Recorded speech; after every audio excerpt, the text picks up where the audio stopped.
Good evening, everybody, and welcome back to another weekly episode of Everything Vaguely Paranormal. As always, I am Blake Smith, and with me is my partner in the paranormal, Miss Shelley Pruitt. How you doing?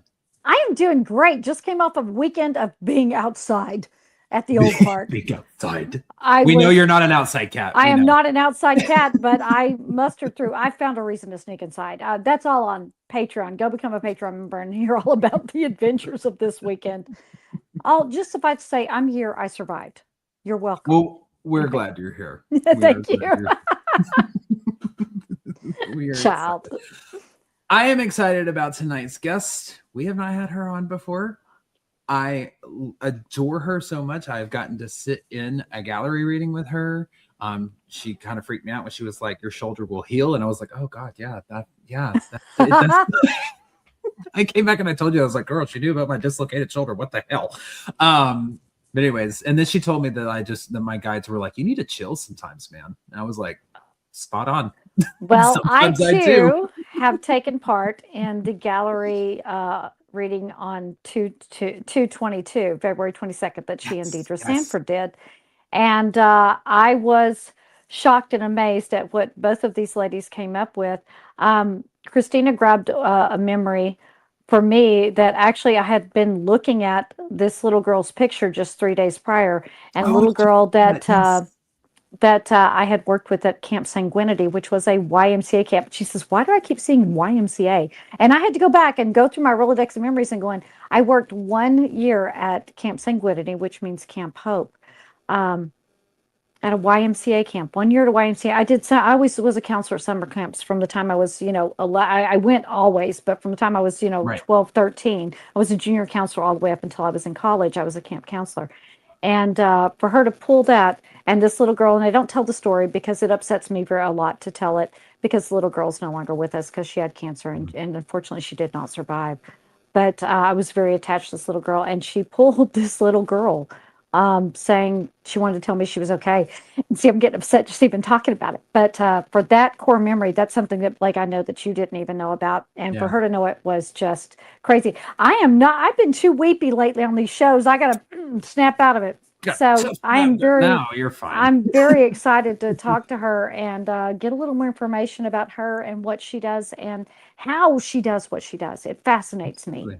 Absolutely. Well, let's not waste any time and bring her onto the screen. That's right. Tonight we are going to be speaking with psychic medium. She is a spiritual advisor as well as an author and the host of the ParaMystic Podcast, and we like to call her a friend as well. Absolutely. So we're going to bring to the stage Kristina Bloom. Hi, Kristina. Welcome. How are you tonight? I am amazing. Thank you. I love that answer. Some people are like, "Yeah, I'm okay." You're amazing. Yes, you are. There is no doubt at all about that. So, Kristina, I have to tell you that sitting in on the gallery that you and Deidre did, that was probably one of the coolest experiences I have ever had. And I am, by nature, 100% admit it, a skeptic, because I think that it's too easy to read facial expressions, to read micro cues. And it's because I was a theater student and I studied body language, body movements, and how to read people. And so whenever you pulled something out for me that I know for a fact there's no way you could have known. There was no way. Because Blake, who I've known, been one of my best friends for the longest time, didn't even know the story because I don't tell it. My mouth fell open. I was just like, wow. I called him. I'm like, wow, you're not going to believe this. So tell me, how the hell do you do that? Damn, Stella, just boom. Just right off the bat. How the hell do you do that? How do you do that? Texas just came right out of her mouth. Exactly. It did. It fell right onto the screen right here. It's all right. Let me rephrase it in a nicer way, Kristina, real quick. Was I unclear in my question? No, you were very clear. You're very clear. What is your experience like with your mediumship? How do you receive your messages? Because I know every medium works differently. We all work differently, absolutely, and you included. So I know we all work differently. What I did was, I'll just address what happened with you. Is that I kept hearing your name in my mind. I kept hearing your name, and I'm like, okay. She said she was all right with it, so here we go. And when I connected with you, I connect my heart center to your heart center. Mm-hmm. And then I just ask, somebody drew me to you. Why did they draw me to you? What do they want you to know? And that's when I was hearing YMCA. And I was hearing the song by the Village People, actually, what I was hearing. So I'm like, or what's with the YMCA? What would be a clearer way to get the point across? There's no doubt what they're talking about. Exactly. And very often they come to me with music, with humor, sometimes through cartoon characters. I never really know how they're going to come through. There was one time in a gallery reading where I kept seeing those, and I wish I could remember their names. Very old cartoons. I don't think Blake is old enough to remember these cartoons, but they were like two crows who were always like had these bombs. They were Heckle and Jekyll. Was it Heckle and Jekyll? It was Heckle and Jekyll, yeah. They kept setting off a bomb under this lady's chair. What? Oh my God. I'm like, I don't know, sweetie, but I think they're telling you get off your butt and do what you wanted to do. Oh. And he's like, yeah, somebody had to light a fire under me, so Really? it's interesting. Spirit communicates in all kinds of interesting ways. And in your case, it was music. And then I was hearing that little voice Mm-hmm. Wow. coming through. I love when they bring their sense of humor, their personality. Yes. That's my favorite, because nothing can portray the spirit to the person receiving the reading better than that. When you're like, I just heard this, but I heard it this way. And that person's always like, oh my God, that's exactly how they said it. So always, yeah. So when they begin to talk to you, is it an audible sound that you hear, or is it just like a transference of thought and you get to interpret it and then speak it? It's more of a transference of thought. Like, Okay. like when you have a song running through your head. Mm-hmm. Yeah, same thing. So you just start getting this thought, and me, I think in pictures. So I have to ask: do you see words? Do you see pictures? Do you get Sometimes I see pictures. Sometimes I see people. Sometimes I hear descriptions. Sometimes when they get really frustrated with me, my guides have actually written it out in neon letters. Really? Like, come on, get with it. Like, pay attention. Here you go. Pay attention. Big neon bright letters. You can't. I wish they do that all the time. It make my job so much easier. That's my thing, is like when I'm reading spirit dice for somebody or something, it's like, can you just I don't know, come pull the dice for me and just show me spell what it you're out. trying to... Just spell it out. Yeah. Right. Come on. So how long have you been able to do this? I get a gift. How long have you had this gift? Has it been always, or it was something you tuned into? The first time anyone really noticed it was happening, I was just old enough to speak clearly. So around 2 or 3. And I was having dreams. I was having prophetic dreams. There was my grandparents had a home business, right? So they had a bedroom that was set up as an office. I knew it as an office, but in my dream, it was a bedroom, and there was a lady in a hospital bed. And in the dream, I would climb up on this little step stool that my grandmother had, that for some unknown reason was bright yellow. It was, in real life, it was bright yellow, and in my dream, it was bright yellow, right? It was her step stool. And I would climb up and I would kiss this lady either on the cheek or the forehead, and I would pull a sheet over her head, and then I'd wake up crying. Oh. And every single time it was some relative in Sweden. I didn't know. She was from Sweden, but at the time I didn't know who she was. After the second time it happened, my mom and grandma pulled out a family album and said, "Can you find that lady in here?" And it was the great grandmother I'm named after. Really? Oh, wow. Yeah. Wow. So do you believe it was her visiting you, or was it? That was her way of telling me that someone had passed on that she knew, that my grandfather might know. Oh, so she would come to you before someone died. But usually at the time we figured out that they, right around the time that they died. That they died.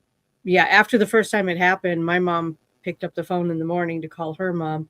Her mom was calling at the same time. Nobody's phone rang, but they connected. Like the call Oh, that's cool. They were picking up the phone at the exact same At time. the exact same time. the exact same time. Yeah. Oh, the And other my one. grandmother was calling to let my mom know that some uncle I'd never heard of passed away that night. So were they when this first started happening, you were explaining it, and while I ask this question, Shelley, I'm going to ask you to unplug and replug in your headphones because I got some feedback. But when this first started happening, was your family supportive of it? Did they? Yes. They were okay. Because a lot of times, nope, we just made it worse, Shelley. Sorry. A lot of times, whenever at a young age, when children start expressing this, parents try to shut it out and say, no, you're not supposed to do that. I think that there was enough of it in the family where people would get like gut feelings or whatever that it wasn't really all that weird. Nobody's ever taken it as far as I have, but they didn't really think it was all that weird either. Okay. That's because Did that I know frighten you? Did that frighten you getting? I think it didn't frighten me because, first of all, I wouldn't even have remembered it if the story hadn't been told so many times, but I don't remember it frightening me. I just thought it was sad. I just felt sad. Did this happen every time?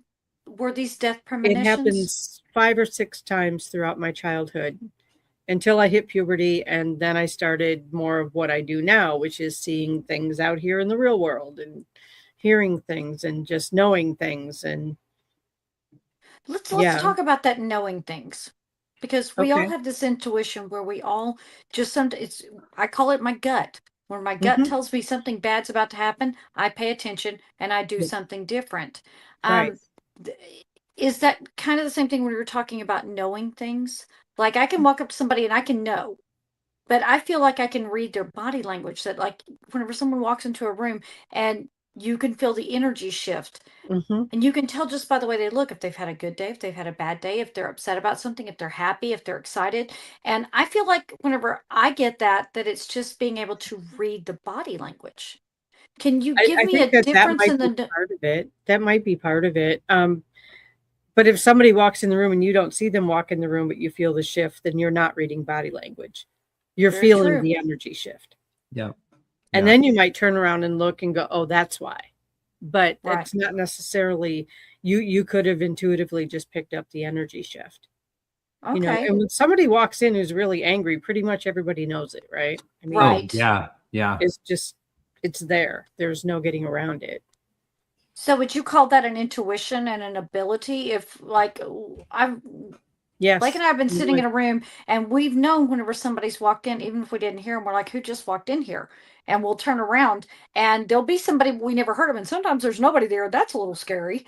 But well, they're there. You just can't see them. Exactly. No, they're there. But that's when we don't physically see them. That's when the investigator portion kicks in and we're like, that's right. Let's that's talk right. to them. Let's see what we can make happen. Exactly.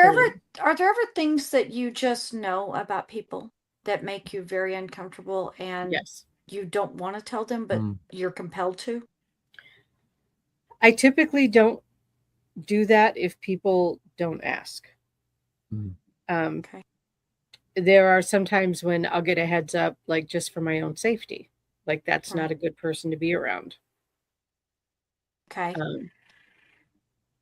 Can I share a story? Sure. Sure. Change Absolutely. the names. It's all fine.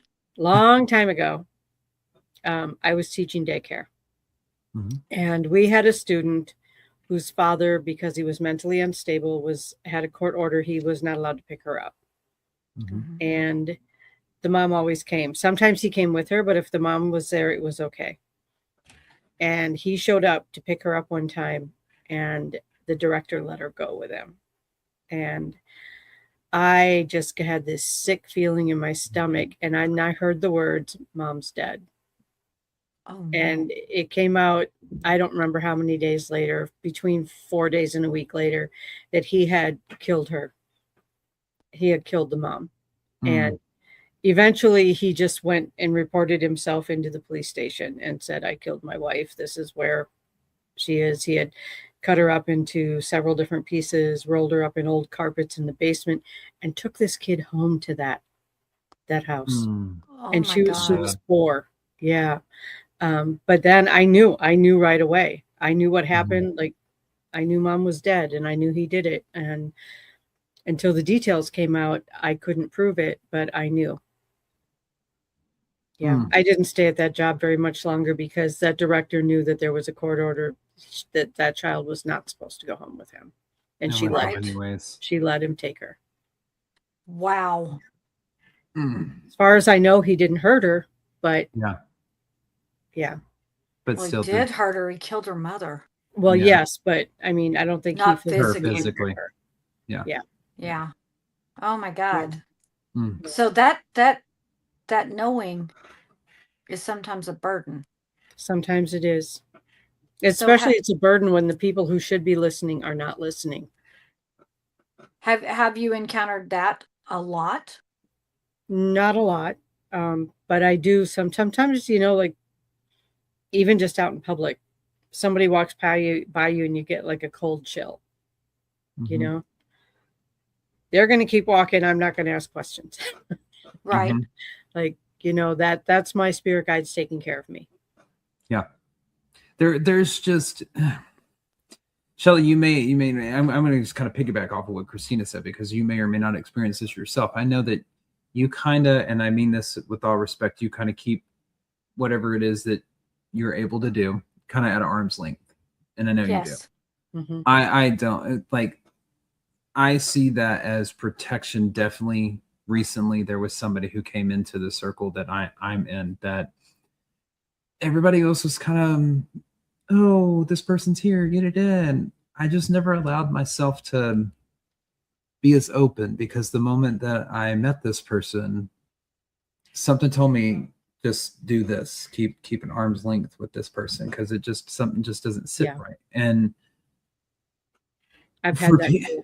And I try to explain to people who don't claim psychic abilities, mediumship, or anything along that lines. I'm like, that is a form of it. That's intuition. That's just a gut feeling. Yeah, it's a form of being an empath, if you will. You're picking up on an energy. You're feeling energy. That is a form of intuition, mediumship, and psychic abilities. And so, if you've ever experienced that, listen to it. Because, like Kristina with me, that sometimes they got me out of sticky situations. Yeah. So how would you advise someone if they truly have these abilities and they would like to further them, better them, get in tune with them, and be able to utilize them in the best possible way? How would you advise someone to do that? Well, there's this really cool book called Intuitive You, Psychic and Personal Development. I wrote it. Did you write it? I wrote it. It's available on my website. It's also available on all kinds of online booksellers. There's a step-by-step guide that I use to get people to understand you already experience it. It's a matter of learning how you experience it and then deciding what you want to do with it. Just because you have abilities doesn't mean that you are required to do anything with it. That's entirely up to you.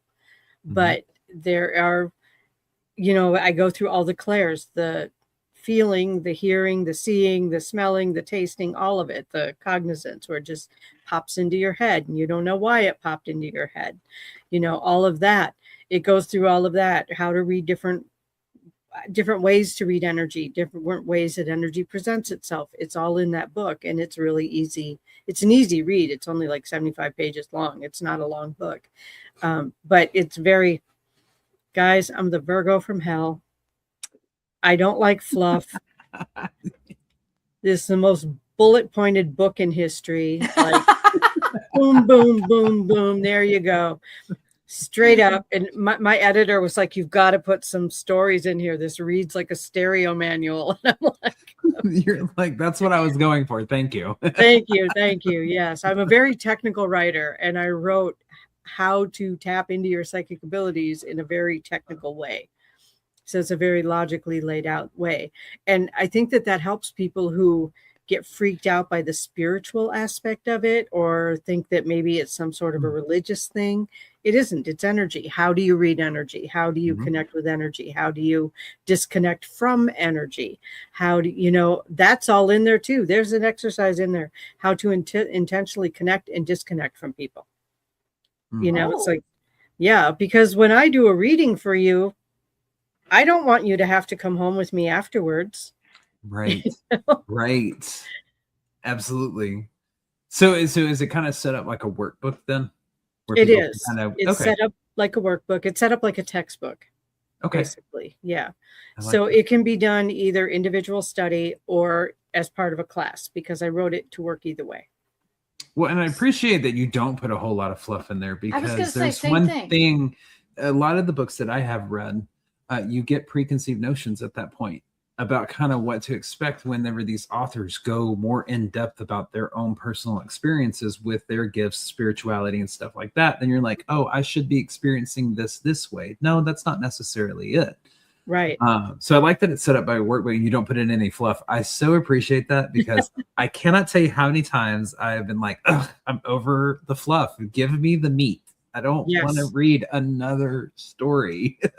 Yeah, and for somebody trying to learn to do that, I'm this person. Tell me like I'm an idiot. Give me step 1, step 2, step 3, step 4, step 5. And if you throw anything in there, you're going to confuse me, because I'm going to go, oh, so this is supposed to happen just like they said because it's in the book.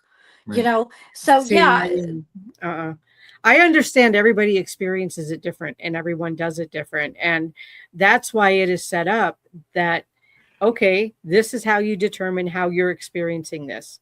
This is how you determine, are you a seer? Are you a hearer? Are you a feeler? Are you some combination of all of these things?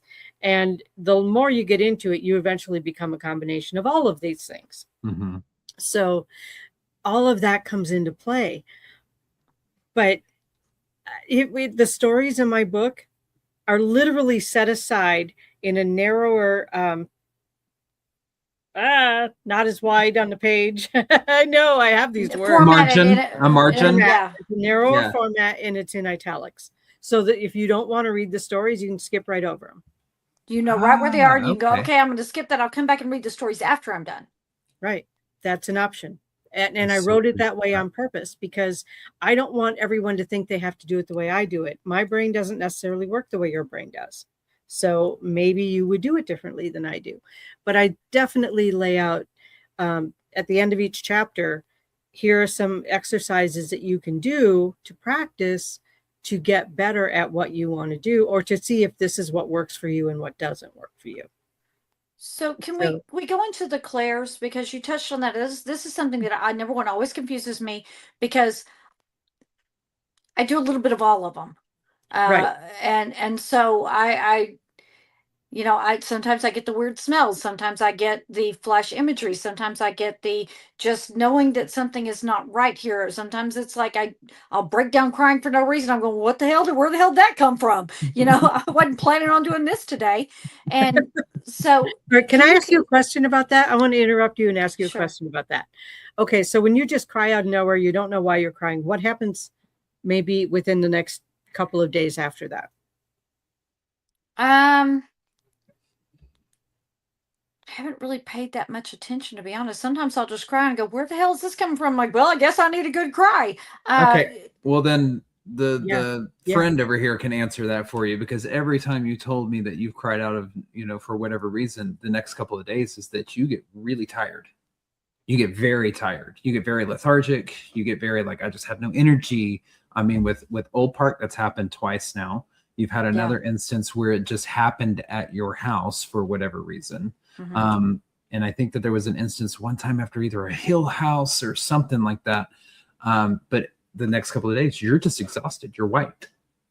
Mm-hmm. I would say you're probably processing other people's energy, whether those people are in bodies or not. You're processing their feelings. So it's an empathy thing. I will tell you that I have broken down in tears, and I have been like, okay, I have to call Blake, and I've called Blake, and Blake's going, I'm just going through it right now. I'm like, okay, yours is the energy I'm getting. And I'm like, I don't know. I'm like, but I've had this weird feeling, and you are the only one that keeps going in my head. I'm going to call you. Yeah. And so, But specifically okay, don't with quit dumping that shit on me. I didn't ask for none of this shit. But Anyway. specifically with the crying and the being lethargic Yeah. after and all that kind of stuff, you know. And sometimes the you are tears are processing. precognition. Sometimes the tears are precognition. You know, it's like I have a few times in my life where I'll just be crying uncontrollably and I don't know why. And then within a few hours, I find out that someone I love has passed away, or something I was working for fell through, or whatever. But I get the precognition in tears. I feel the sadness. I just don't know why until I get the information later. So sometimes I've never really noticed it being any kind of precognitive anything. okay. I got a whole nother story with that stuff, but that's just something I talk about on the podcast. But yeah, Blake knows. But anyway, I'm looking at Blake's face. yeah, I know. I know what she's talking about. Someday, EVP podcast listeners, I will tell you it's just not something I'm ready to tell because it scares the hell out of me. So absolutely no problem. Blake does not have a poker face, so no, oh God, no, not at all. There is no poker face on this side at all. So the clairs, if you just know something, what is that? Is that claircognizant? That is claircognizance. Okay, can you give us a little information about what that means? What that means is that information just pops into your head and you just know it. And it's always something you don't think that you should know. Like if somebody's having a baby, all of a sudden you know what the gender is. Or if somebody doesn't tell you, but you just know that they're pregnant. Or if somebody, less happy thing, but sometimes, you know, like somebody will be sick and they don't know it, but you do. You just have a feeling. You know, you just have this sense, or this just pops into your head. That kind of thing where you just know things. I have spoiled too many baby surprises because I just know, and I assume because I know they know. That they know. Yeah. You know? So I sorry, actually, you're fine. A good example of it is I actually had this happen to me on Sunday. I went to go take pictures for someone out on these trails in this park and everything, and we turned on this road and I instantly got drawn to this field on my left hand side, and I was like, I don't know why, like I'm just really interested in this field. And as we pulled into the parking lot, I looked at the person I was taking the pictures for, and I said, I'm getting the continent of Africa. I'm getting like African something. And she was like, oh, okay. And so we get out and we walk up to this sign to kind of see where the trail goes and all this stuff of where we want to go. And right at the spot down there was a little square that said Black Walnut Plantation of where it used to be. And it was directly in the field where I was pointing to. And they were like, oh yeah, there used to be a plantation out here. Is the other one of the guys walked up and he's like, there used to be a plantation. Stuff like that. Yeah. I don't know how the hell I knew it. I was just like, I'm getting something. I'm drawn to this field and I'm getting the continent of Africa is what keeps popping in my head. Well, Kristina was saying baby, and whenever I was pregnant, I went to do the sonogram. Very first thing, they're like, "You're having a girl," and I'm like, "Ah, girl, yay, whatever." And I went home and I started thinking about it. I'm going, a girl, and I thought, you know, it just doesn't feel right. Okay, girl, all right, I'm girl. I tell everybody having a girl. People start buying pink shit, and then I was brushing my teeth in the mirror like 2 days later, and all of a sudden it was like, I'm having a boy. 6 months later, there was my little man. And it got confirmed whenever we did a very last minute sonogram in the 8.5 month, you know, and they're like, oh yeah, you got a boy. And I was like, I knew it was a boy, you know. It was like, how did I just know that? Because it was just something I was brushing my teeth like, I'm having a boy, you know, mouthful of toothpaste, I'm having a boy, you know. I was like, okay, it was just weird. Yeah. And I was right. But they always say mama knows, but I don't know if that's true or not. I was willing to believe a girl for a little while. Glad I got my boy though. So you just know things, and it can it be pops in and you don't know where it comes from. It just okay. So it's generally sporadic, pops in. It's not like a streaming flow of information. It's like here's not this usually, piece. Here's not this for thing. me. It might be for other people, but not for me. Okay. I usually get it when it happens to me. It's usually just a 1 or 2 word thing. Yeah, same. I'm like, what is that about? Okay, and I just speak it out loud, and then a few minutes later, something pops in, and I'm like, oh, that makes sense now. Okay, so another Claire is how about the one that smell? Because that one fascinates me. Oh, clairalience. Clairalience. See, I didn't even know how to say it. I wanted you to say it. Tell me about that one, because that one is probably the most fascinating to me. And I think it's a very common one, where people would just sometimes get a quick whiff of something and then it's gone. It's not even generally a smell that stays around for a long time. For me, a lot of people, smell cigarette smoke when somebody that they know who smoked came through, who passed away from some smoking related illness. I had to ask every spirit I know to stop bringing me that one because I knew too many people who died from smoking related illnesses. It didn't narrow the field very much. Right. So, but that's a pretty common one. Whenever my mom's second husband would come through, he'd fill and it was always in the car when I was by myself, and he'd fill my whole car with the smell of Windsor Canadian whiskey. Oh, Damn. Awful. That's not stuff. even good whiskey. I know. It's awful stuff. It's nasty. But he would fill my whole car with that smell, and then I would refuse to talk to him until he made the smell go away. Wow. I gotta use that next time. Yes. No, I don't want to smell this. Make it go away, or I'm not talking to you. Yes. Make the smell go away, and then you can tell me whatever it is you came to tell me. But I am not talking to you while you're making that smell. It's almost as bad as when my grandmother comes through. The perfume that she wore in my childhood was Elizabeth Taylor's White Diamonds. Okay. And if you've ever smelled a small drop of that, you could gag an entire congregation.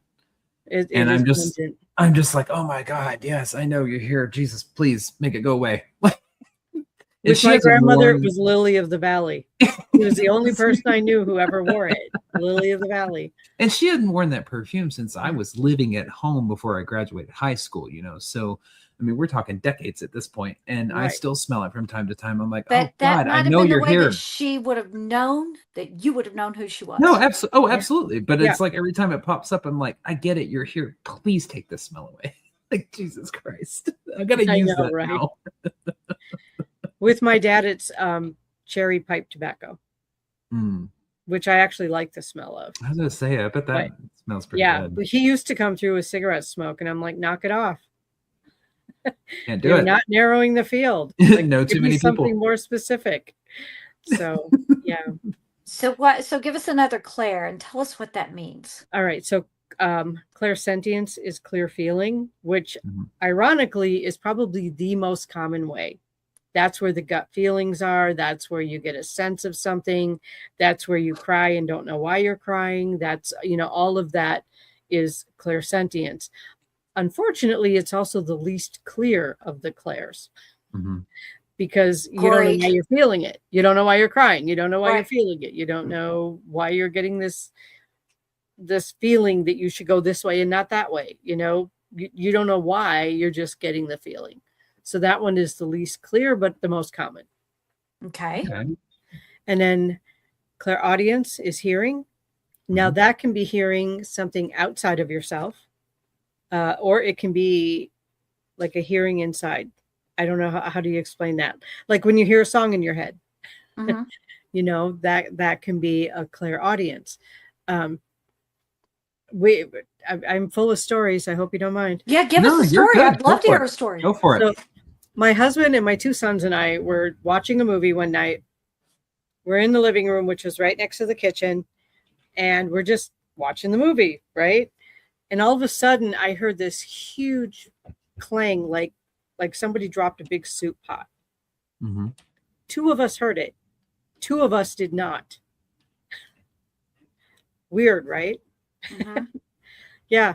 And I kept the soup pots on top of the refrigerator because in that kitchen, I didn't have a lot of storage. So that's just where I kept them. Yeah. And it sounded like they fell off, bounced off the stove and hit the floor. They didn't move, but that was the sound that they made.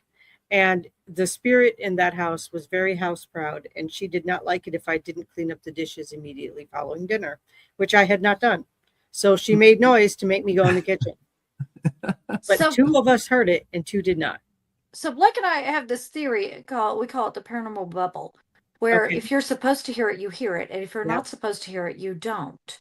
Yeah. Were the two people in your house that heard it the two that normally clean up the kitchen? No. No. No, we rotated that.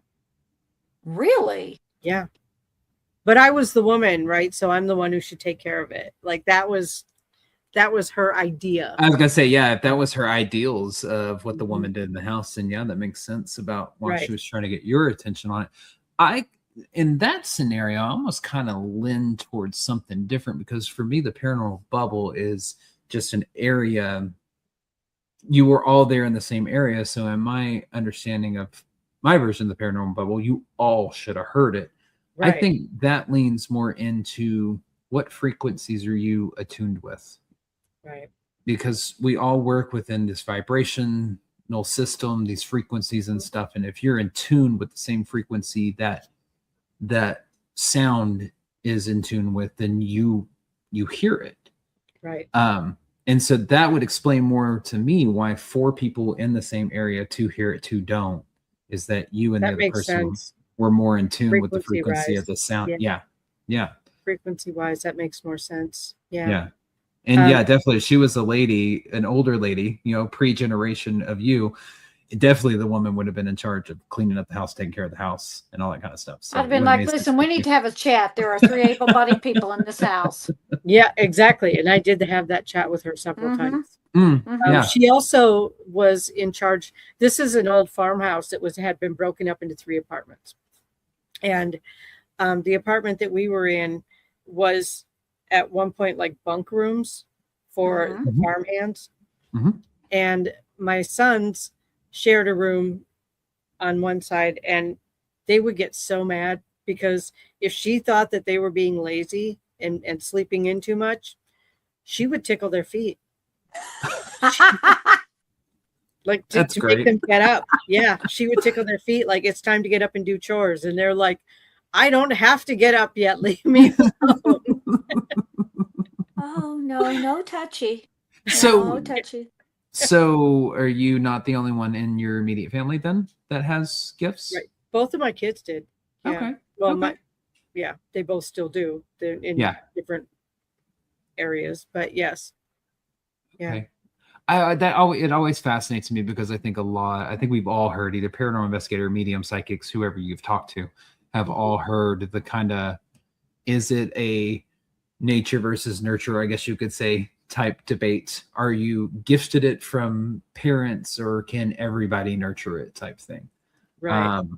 I still to this day don't know where I land on it, because in some instances I think everybody has the ability to nurture some of it, like a muscle that you could work out, over and over to strengthen. And then I hear stories about how 5 generations previous to me were able to feel things and see things and understand things that nobody else could. So I'm like, well, shit, I can't give you a solid answer. Because I got both. I think it's a combination. Yeah. Yeah. It's a combination. I think everybody to some degree has the ability. But again, it's, do you recognize it and what do you want to do with it? Right. So sometimes late at night, I just want them to leave me the hell alone. I have to tell them that. Then you tell them to leave you the hell alone. Yeah, I do.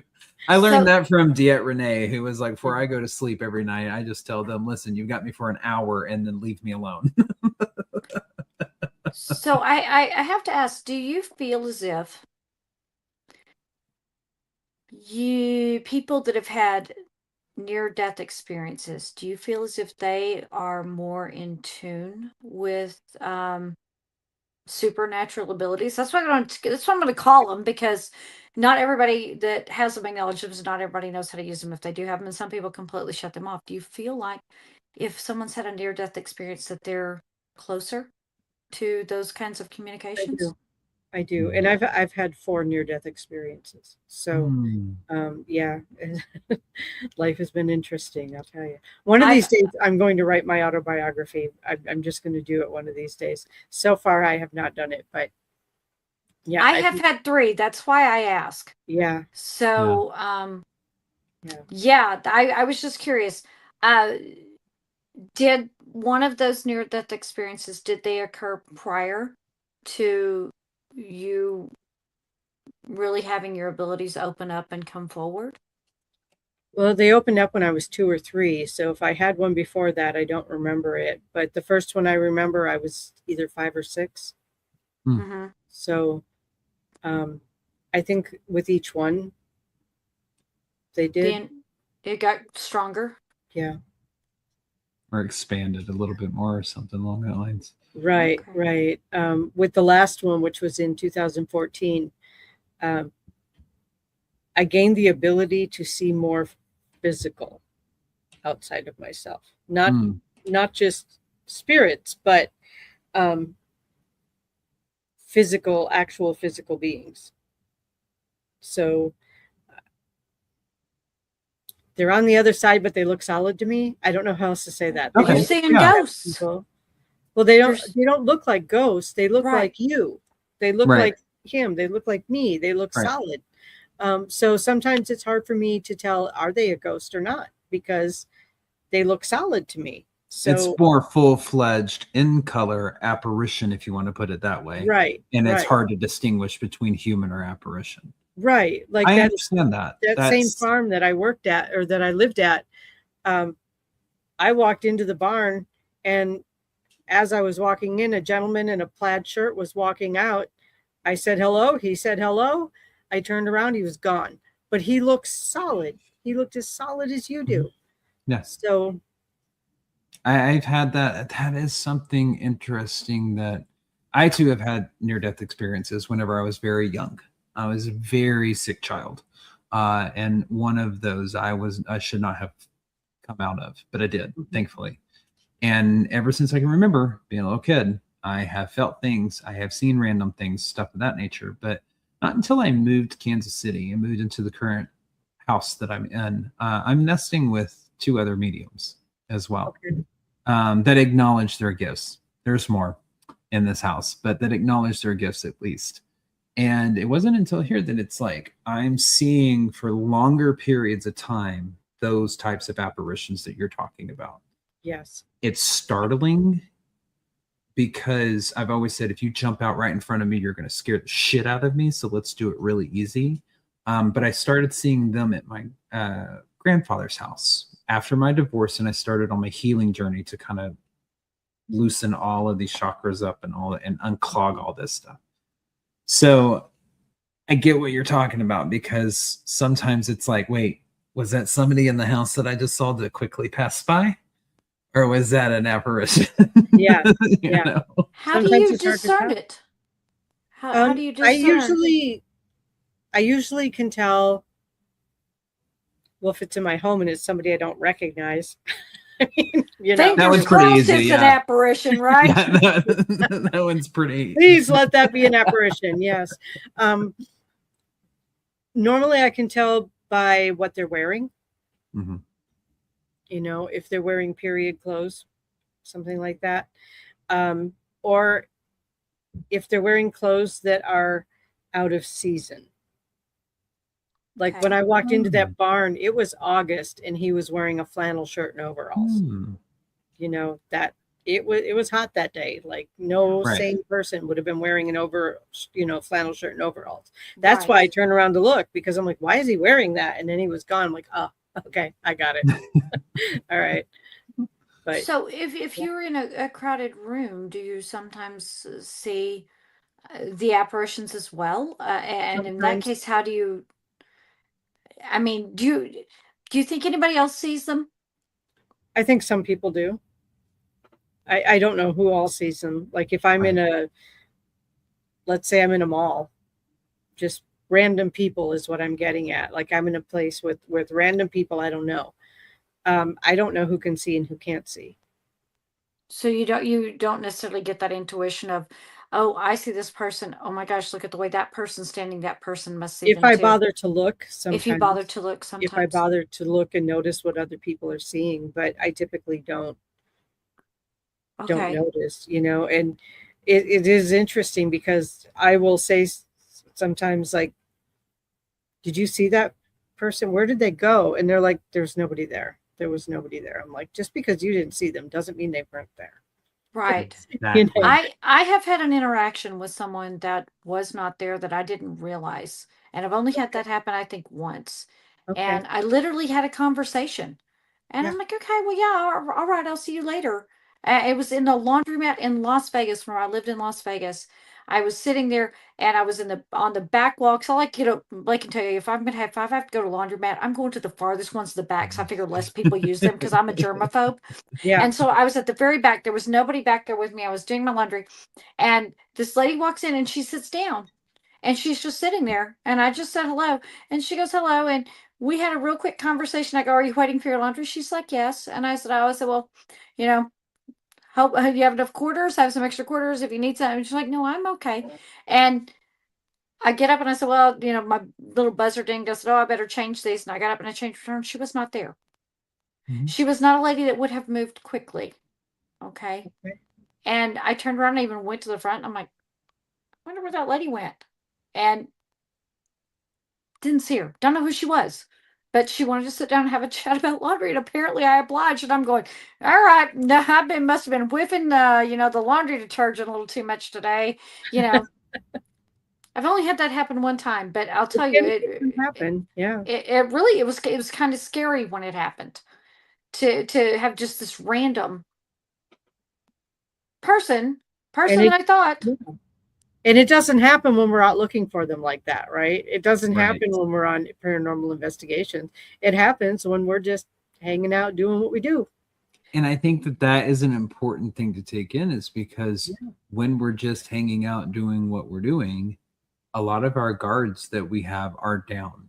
A lot Right. of our systems that we use when we go into a paranormal location, we put those walls up because we know we're sensitive. We know that we're going to be bombarded. We know we're going to see things, hear things, smell things, all that stuff. So we have all that up. And when we're just hanging out at home or with friends, all that's down.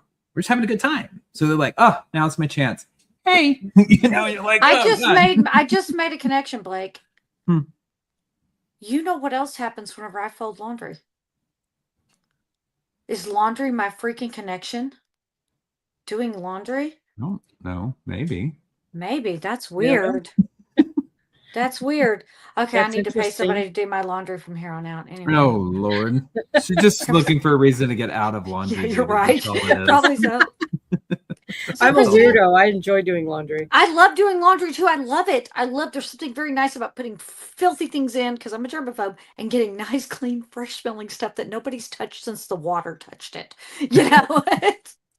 I'd like to hear another story. I'd like to hear one of your stories about, have you ever had intuition where it saved you? It saved you from something really, really bad? Probably. I'm trying to think. I'm sure I have. Or you can can't just tell think us of it. any story. I was just curious if there was Yeah. one of those. Because that's the one that always fascinates me, is the premonition that keeps you safe. I have had premonitions where I was going to go do something and I didn't, Mm-hmm. but I never followed through to find out what happened. Like why I Mm. got that premonition. I never, I assumed that if I normally go home this way and I was told to go home that way, then it's probably because something is going to happen over there that I don't need to be a part of. Yep. I asked because I say I have an imp, and I do. I have an imp in my house. My father's even seen him come crawling down the hall. He doesn't bother me for the most part. I'm just like, hey, dude, you be cool and I'll be cool. But he tends to hide things from me. And one morning I was going to work and I could not find my shoes. Of all things, my shoes. I'm a creature of habit. I put my shoes in the same place, my keys in the same place, and I don't walk around barefoot because, I'm germaphobe. So I went to where my shoes always were, and my shoes were not there. And I looked for my shoes, and I knew there was no way I'd take them off anywhere else. So I look and I look and I look, and I finally sat on the bed. I said, "You know what? I need my shoes. I need to go to work. Whenever you're ready for me to find them, just let me know." And I sit there for a minute, and I get just this thought to look to the other side of the bed, the side I don't sleep on, and to look under the bed. And they were on the opposite side of the bed, under the bed. No, they would have always been on the side I got in on. So I put on my shoes, I get in the car, and I drive to work. The delay was about 5 to 7 minutes. That's all the delay was. Mhm. And as I'm going to work, and I drive to work in the dark, as I'm coming around a corner, I see this lady pulls out in front of me. She's a little bit away, and anyhow, so I slow down a little bit because I'm like, okay, I'm coming up on her pretty quick. And over the hill comes a car, head-on collision. He hits Oh her. wow. So Wow. Yeah, that's what I'm. That kind of thing where I've been delayed. Yeah. That's happened, I think, more with my husband than with me, actually. Same farmhouse, and that was a really active house. That's hey, man. That was a lot really going on active there. house. Because he gets up early. He works a 7 to 3 shift. Yeah. And so it was crazy. He comes storming into the bedroom and he's like so mad. And he's like, "What did you do with my keys?" I'm like, "Why would I do something with your keys? I have my own keys. I have my own car. I don't need to mess with your keys. I don't know where your keys are." And he was so mad, stomping around the house. And then he finds them in the bathroom sink. And then he comes in, "Why did you put my keys in the bathroom sink?" What? Why on earth would I put your keys in the bathroom sink? Why would I put any keys in the bathroom sink? Like, what? But yeah, we used to have that stuff like that happening. He was delayed for some reason. He probably missed an accident somewhere, and he always goes to work like a half hour early anyway. So it's not like he was even late for work. So, but yeah, things like that happen. I've got all kinds of stories. I really need to write another book. Like I don't have 2 or 3 going already, but a friend called me and she's like, "I don't know what is going on. We got this new play set for our son, but every time he plays there, he gets just unreasonably angry." And he was like 7 or 8. Oh. Is there something wrong with the play set? And I'm like, I don't know. I'll come over and check it out. So I was over there and I was checking it out, and it wasn't the play set. It was where they put it, because there had been a fight to the death on that spot. Oh. Now, did you intuitively get that and then you were able to confirm it, or was it just? Well, I was able to see it play out. Like it was a very sad situation. It was like way back when Europeans and Scandinavians started moving west, and there were settlers this was in northern Wisconsin, and it was a rough life, and this kid was being beat up every day at home, and he'd had enough. He knew he wasn't going to be able to get out of the area. So he provoked the town drunk into beating him to death. So he wouldn't have to keep going home to that.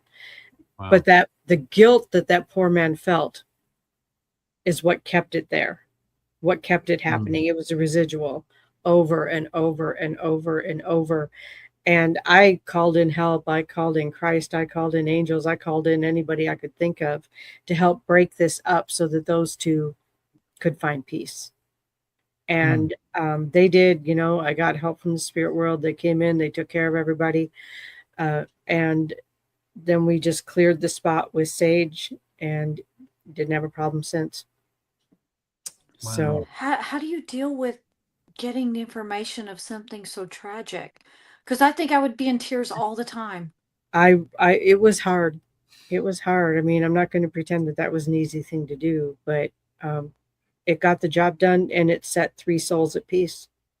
The little boy who's alive and well and can now play with his playset, and the other 2 who were able to move on to their next journey. See, I'm getting all weepy. I'm like, God, that's so awful, but it's a good thing that you were able to. Yeah. Man, I'm turned into a big baby. That's all I've got to say. No. But yeah, go ahead. So I kind of want to, because we've been talking about the spiritual side of it. We've been asking you a lot of spiritual questions, and you have your book that's designed like a workbook. So I know that you are a spiritual advisor as well. So does your workbook and your spiritual advisor work kind of coincide together? Like with what you do on that side? Okay. To some degree. I'm an ordained minister. So, like a lot of us are. But unlike a lot of us, I actually use mine. And I have people that I can't say that it's therapy or counseling. It's more helping people see things, or helping people figure some things out for themselves. Gain clarity. Basically. Yeah, get clarity. It's not so much me doing readings as much as it's almost like root cause therapy, where you just keep asking questions. And I'm not trained in root cause therapy. but it's kind of the same thing where you keep asking questions. Right. And sometimes all somebody needs is just, here you go. I'm here. I'm listening. Just talk about whatever you need to talk about. And people will talk about some of the most amazing things. You know, the things that they haven't talked to anybody about, where they just like verbal vomiting. Word vomit. Yep. Yep. Yep. Yep. Just out it comes. It is crazy. Sorry, I don't mean to interrupt you, but it is Yeah. crazy when you do readings or you're in touch with mediumship and you're trying to give these people information. The stories you hear. It The can be things people will divulge to you. Yeah. And you know, part of the deal about being a minister, it's like being a priest. You don't go telling people's business, you know. Right. Right. So Yeah. people just talk about whatever they need to talk about. I have a friend who recently had a civil court case and just wanted some support in the courtroom. And as I went in as her spiritual advisor and was able to help her with that. I've been spiritual advisor sometimes for people in the hospital when they're not comfortable with the hospital chaplain, or, you know, that's too religious for them or whatever.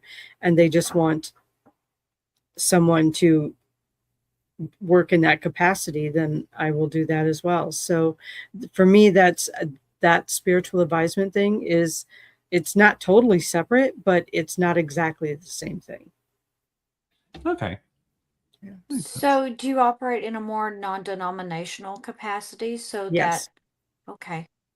Yes. I don't lean into any particular religion. You give them Yeah. as much or as little religion as they need in the moment. Yes. Because I'm sure that there are some people who still would like, you know, the kind of just in case people Yep. who say I'm an atheist or whatever my whole life, but you know, just in case. Just Can in you? case. Yeah. Yeah. Can I get a little help from the angels, right? Right. You Which know, I think is where a lot of people fall nowadays. right. That Well, and I do funerals, I do weddings. And I have been asked to give last rites to people. So, you know, I'll go in and do that. And usually those are the people who don't want a specific denomination. They kind of just want to, like, it's okay. Everything that you did in your lifetime is absolved. You're free to go, you know? Right. I think that's a beautiful thing. It's a beautiful thing to be able to give people peace, whether it's just to listen or to, like you said, administer last rites. That's a very beautiful way to help Right. them and the family transition into the next stage, the next level.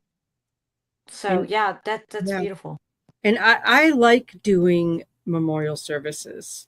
You know, I like doing them because as a medium, I can talk to the recently deceased and ask them exactly what they want for their service. I love that. I didn't And- even think about that part. Yeah, I think it's a beautiful thing. You know, it's like, don't let my family put me in that god awful suit. Don't let Don't I say have a feeling this. my mom probably said, "Don't you dare make me wear a bra in the afterlife. Don't you do it." something like that.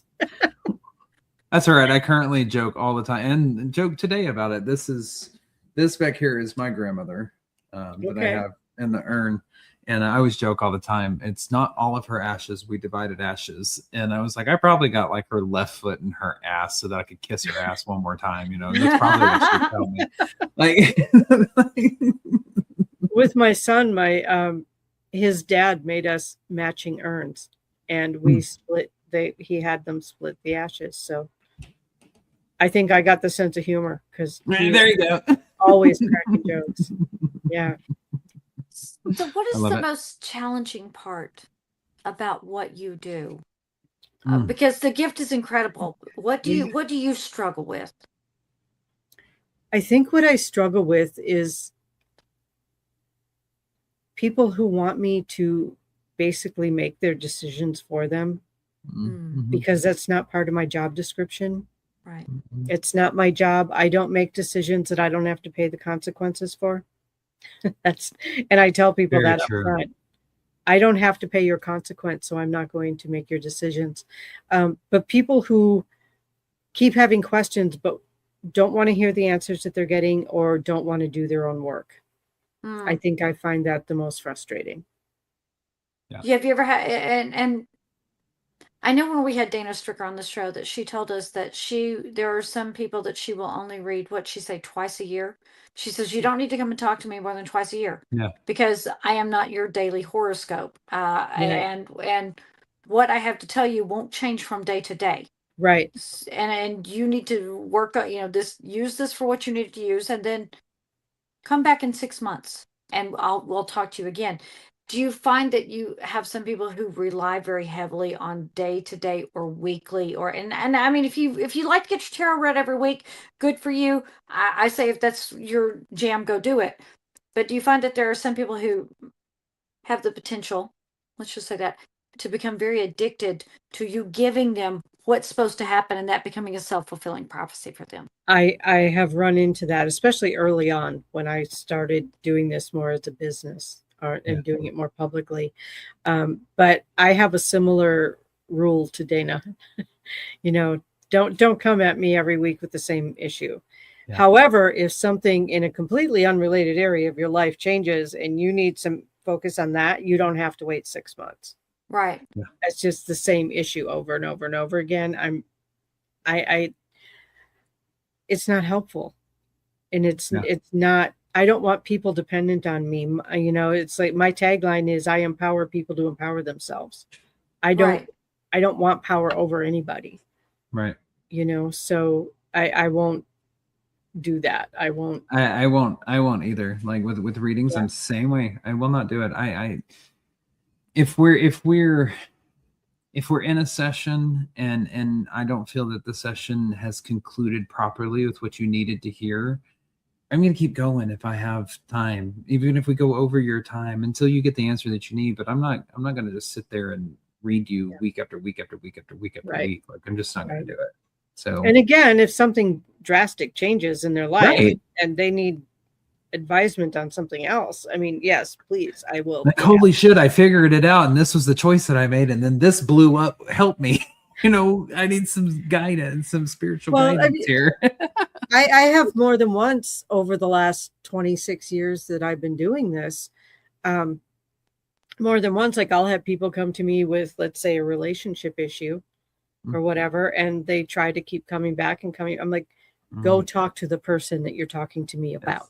Right. Just go do that. Yeah. But then they will call me crying, like, a month or two later and go, I was just diagnosed with cancer. I don't know what to do. I need help processing this. That's a completely different thing. And of course, I'm going to help you with that. Right. Have you ever had someone sit down in front of you and you could not read them? Yes. Nothing would come through. What is that like? And what are the circumstances in which that might happen? Every single time it's an energy mismatch. Every single time it's an energy mismatch. And part of that is because there are people who only want you to read what they want to know. So they block off the rest of themselves and the rest of their information, and they won't give you enough information. They won't give you enough of a connection to even answer their question. Yeah. I don't know about you, Blake, but I have a game that is absolutely my least favorite game ever, and it's called Test a Psychic. Yeah. I hate it. I can't. I hate it too. I hate it when somebody sits there completely. They and I've had people do this: cross their arms. Yep. And you will sit there and ask questions and give information and put things in nothing back and get nothing back. Yeah. Nothing back. It infuriates me because part of my work, and I don't know about you, Kristina, but part of my work is we're in this together. It's a symbiotic kind of relationship. Yes. I'm going to feed you what I'm getting. And I get specifics. That's my thing. That's what I like to give is specifics. I'm going to give you specifics and I need to hear from you at minimum. Yes, that resonates. Yes, I can connect that. That makes sense to me. Thank you. You don't have to give me a whole hoopla story. Right. I don't need the story. No. I just need to know that you're hearing me. Right. Because I need to know that I'm getting the message across in the way that it needs to be intended to get across to you, that they're trying to tell me. And so Test a Psychic, I get it. There's a lot of frauds out there. We understand. We know that. Everybody we've ever had on this show, I can tell you right now, I'd sit down with a reading and pay for it 100%. I agree. Without a doubt. And Kristina, And I am you ain't got to test them. I am the skeptical one on, because I have had people that fooled me. And so I become very, I'm not going to give a lot, but if something resonates, I'll tell you it resonates, but I'm not going to give any extra information. Yeah. And I don't ask for extra information. Right. Just move the stone wall out of your face. Yeah. Yes. Like I'll say yes or no, me. and if I can find it in that on that random brain cell that's holding, I'll be like, oh yeah, okay, I exactly know what this is. Yes. It's like, just give me a yes, it resonates. Yes. Or a no, it doesn't. Or no, it doesn't. Yes. And I tell people, if what I'm telling you isn't hitting, tell me, because then I need to come at this from a different angle. Yeah. Yeah. Or I need to ask whoever I'm speaking to be more specific and give me something that can connect. Exactly. Yeah. I had one lady, Kristina, I read her. I had like 36 readings one week at a convention we had at Phenomenon. And she was the only lady. And Shelly knew I was so irritated afterwards. I had to go step outside and put my feet in grass. I had like 15 minutes to do it in between readings. And she sat there just like this the whole time and just stone faced to give me anything. She's like, I'd give her information. She'd go, okay. Give her more information. Okay. And I was asking questions. She's like, well, okay.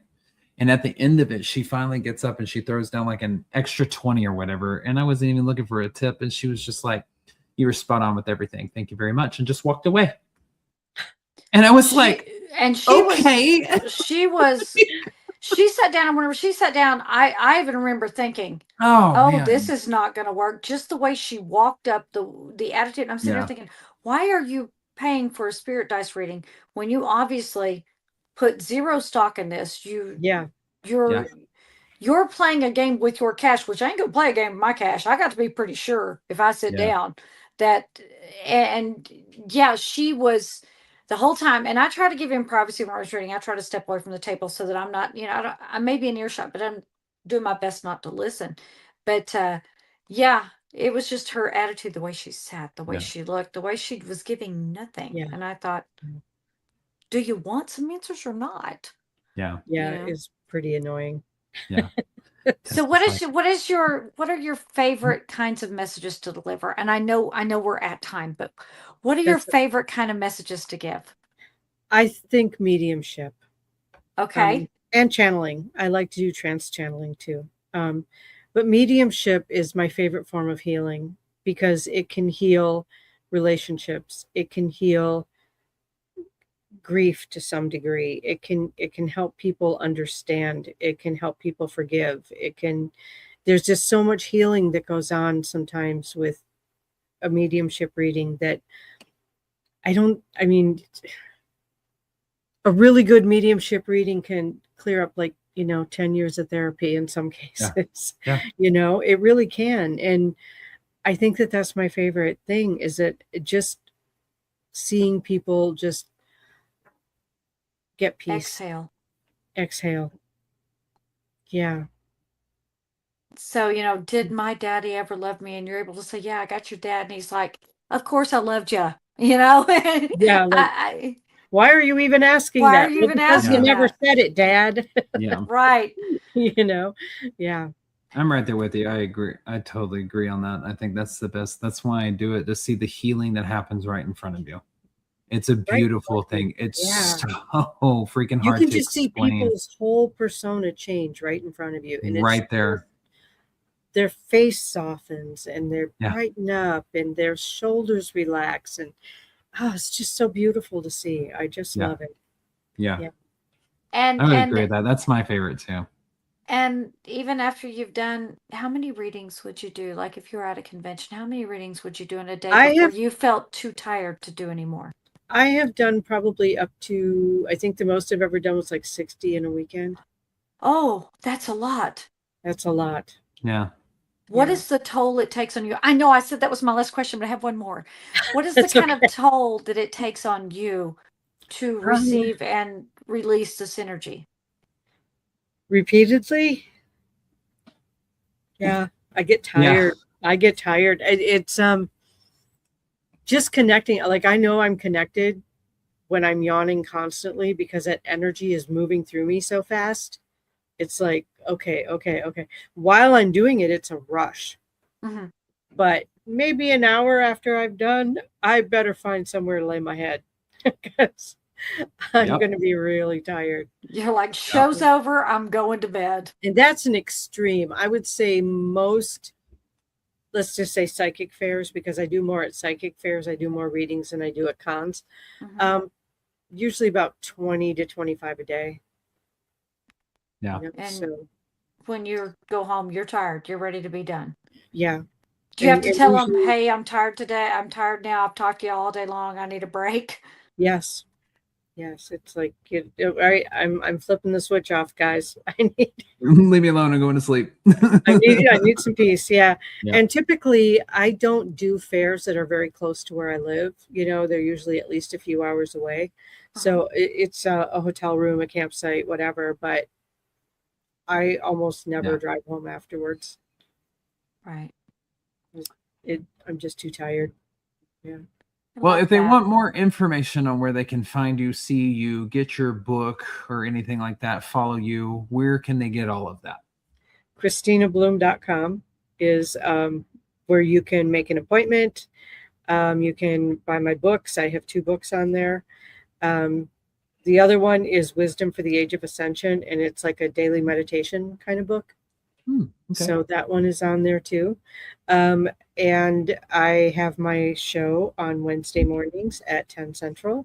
That's ParaMystic Podcast with Kristina Bloom. That's on YouTube.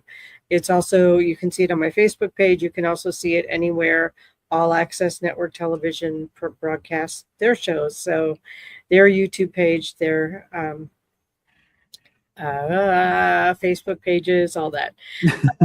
And then I also have a merch site. So my merch site is pureintuitivemagic.printify.me. Okay. And there's a link on your Facebook page to that, right? I believe there is. Hot dog. Yeah. And for any audio listeners, that is Kristina with a K. And Bloom with 2 O's. Yeah, there you go. If anybody's listening with just audio, that's Kristina with just a K. audio. Yes. And can I just put another little plug in for my merch site? Sure. Everything on my merch site is my design. Okay. Everything. Awesome. It's also some of my photography. So if you follow my Facebook page, you may have seen some of my nature photography.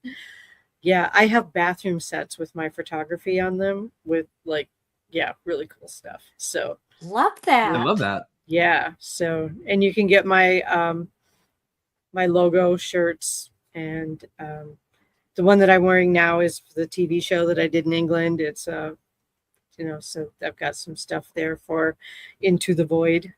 So yeah. Fantastic. I love that.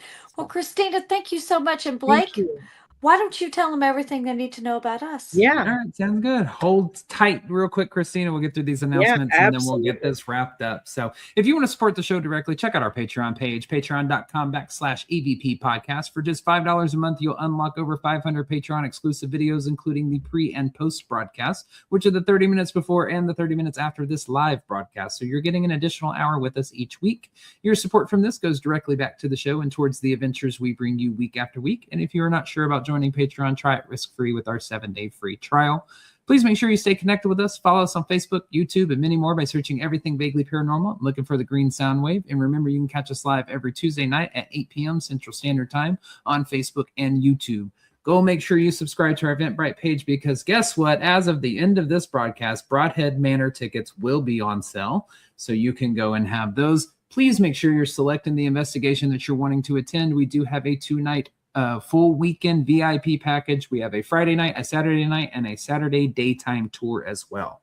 So there are 4 different options. You can pick and choose which one you want. To make all of it easier, we're going to add all of our links to our link tree, which will be on the Everything Vaguely Paranormal Face and X-Book profiles Wednesday morning at 9 a.m. Central Standard Time. And it is also in your show notes for you audio listeners. We are grateful for your continued support. Every like, comment, share, and download keeps the adventures alive. So if you have a favorite episode, share it with your friends. And one of the easiest things you can do to help out the show in its rankings, wherever you get your audio from, head over there and simply download our catalog of episodes and leave us a review. That is it. But if you have a story, comment, or question, or you'd like to be a guest on the show or have us as guests on your show, you can email us at the evppod@gmail.com. That is THEEVPPOD@gmail.com. Go like, share, and subscribe to that YouTube page. Say hello. Leave us a thumbs up. Let us know you were here. Absolutely. Well, thank y'all so much for joining us for another weekly episode of Everything Vaguely Paranormal. For myself, I'm Blake Smith. For my partner in the paranormal, Miss Shelley Pruitt. And again, our fantastic guest this week, Miss Kristina Bloom. Thank you again. We appreciate it so much. Thank y'all for watching. Thank you. Awesome. I love it. Well, thank y'all for watching. And as always, we will see you next Tuesday.